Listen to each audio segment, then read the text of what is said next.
One quick question before we jump onto the Rift. You chose the counter pick for top lane, Gwen into Tahm Kench. We saw a drop in the priority for Gwen, but now it's coming back because of Tahm Kench. Can you give me a bit more about the matchup?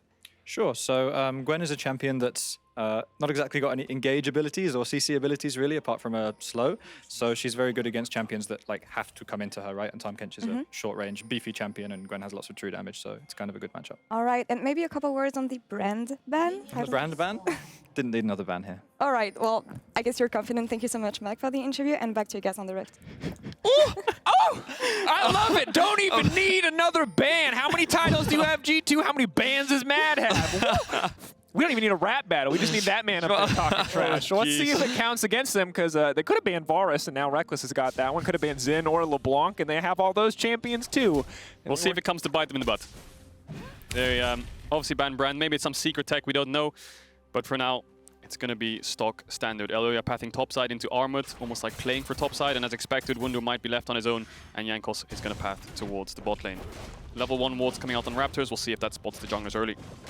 Yeah, you were talking about the vision. I just very want to quickly highlight it. We can see a bit of vision hovering around the top side, the red ward being dropped onto his own buff, seeing if any shenanigans are happening there, and then also the entrance. So Mad Lions have a lot of early game information around what G2 could be up to early on into the game as Jankos starts his topside path down towards bot. Yeah, to see the question mark ping on the Raptors there on bot side, I think that it'll expire before Jankos does get there. He's full clearing bot, now fighting top, Armored. Ignite ticking, wonder could he go down here? Is Armored going to commit anything else? No flash, keep that in mind. So just the Ignite that does come out. Really good stun.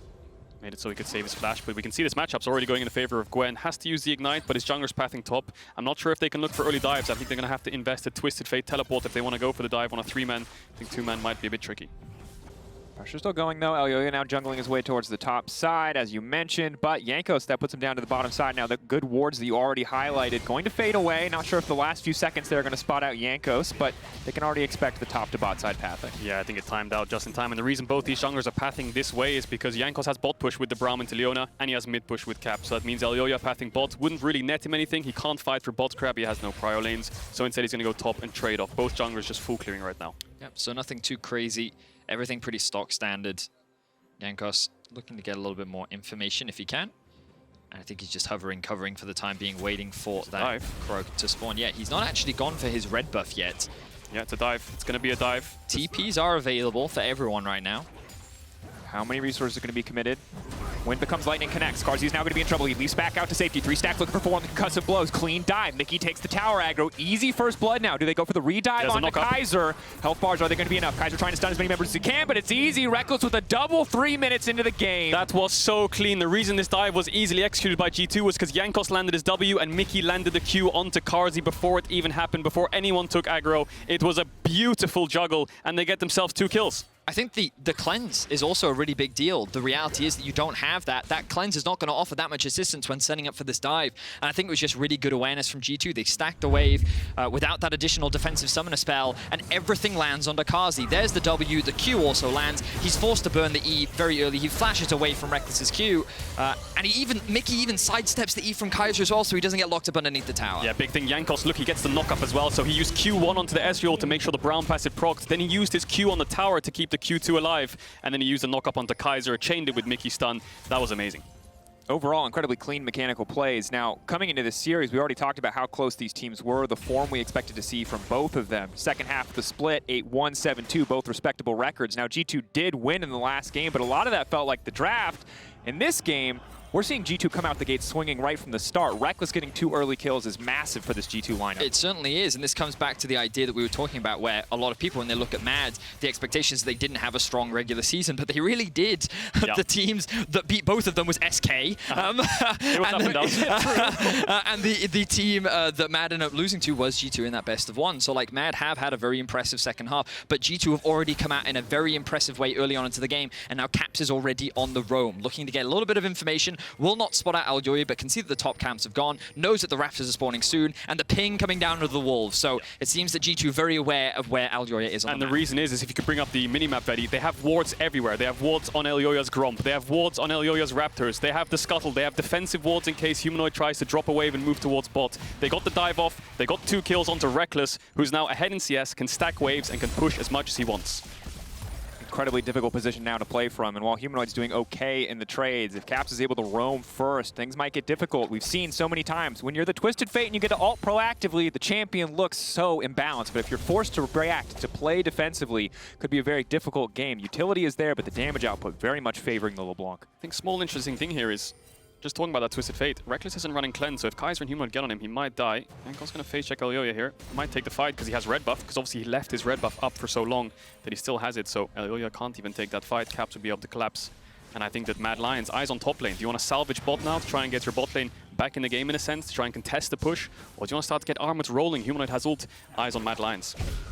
Right now, Caps is just trying to keep pressure onto Humanoid, the jungler even coming mid. I love the way in which Jankos is playing, knowing that LeBlanc is so much stronger, especially at this point in the game. And if Mad try and go for that skirmish, they are going to falter. With the bot wave stacked up, you imagine that Mickey and Reckless could look for a reset here, and with the prio that they have in mid, it's going to result in an early Drake. Just great utilization of the early prio lanes that G2 have. Wonder playing on the weak side of the map at a small deficit, but he's doing absolutely fine. So good start to the early game for G2. And it's expected, right? You're playing Zinzao, Varus, Brown with prio mid, so you have to get bot side rolling. They've done exactly that. They have a defensive ping towards top side to protect Wunder, and they have the prio in bot, just like you said, to take Drake. They can also use that prio in a minute's time to move to Herald if they want to. So G2 have full control of the map right now, and that's why it's eyes on Mad Lions, see if they can crack it open. Certainly going to try to find some options here. The top lane matchup for Armut is going well. He's able to keep and sustain pressure for the most part, but not really any kill threat, and they haven't been able to find an opportunity for setup on the dive. And certainly a difficult thing to do up against the reworked Tom Kench, but Mad Lions maybe biding their time a little bit more until they can find an opportunity. Level 7 is here for Humanoid. We'll see where the first Destiny Gate takes him to. Yeah, I wonder if G2 might want to invade the red buff respawn. Looks like Jankos is just going to base though. He does cancel Kaiser. That's going to hurt because Kaiser could have used this tempo to go towards top side. Because Karzi will be safe on bot wave. So as small as that looks, it was actually pretty big in the bigger picture. 30 seconds till Herald. It's the next objective. And I think G2 just want to keep pushing in bot and using that pressure to translate around the map. Mickey looks for Kaiser again, but he won't find him this time. And I think it's so crucial that the G2 bottom lane has this advantage, especially when Kaiser is playing Leona, because this man has been the catalyst for so much of the action for Mad. In the early game, you can see incredibly low duo proximity, but incredibly high K+A for a support at 15. This man is usually roaming and making plays, and for the first time this game, he has now been unlocked to get out of this bottom lane. It might cost Karzi a plate or two, but maybe Kaiser can get something done. Hang on, whoa, did you see those pings from G2? They were dropping wards down, and I think that again, like, this is exactly how Mickey likes to play. Both supports very similar into their approach, and they should expect that this Kaiser is roaming around the map somewhere. The pings come down, they have to be aware of where he could be, and now G2 using their priority to roam up towards mids, and G2 doing what they so often do. Now they have information on where Kaiser is. Let's see what they do with it. Yeah, it's just perfect, isn't it? Push in bot, they get the early dives, they get the early vision. Unlocks your bot lane, now they move towards mid to help out your top side. You're going to secure Herald. Mad Lions are around to contest, but if they fight, it's going to be a 5v4. Karzi is not there, and Kaiser's late because Mickey stopped his base, so G2 should be able to pick up this neutral for free. And Mad Lions just losing out on the map slowly but surely. And you'd think that Reckless would lose something here by rotating up towards mid as well. And yeah, he's going to lose a couple creeps, but the reality is he's already sitting very comfortably ahead right now.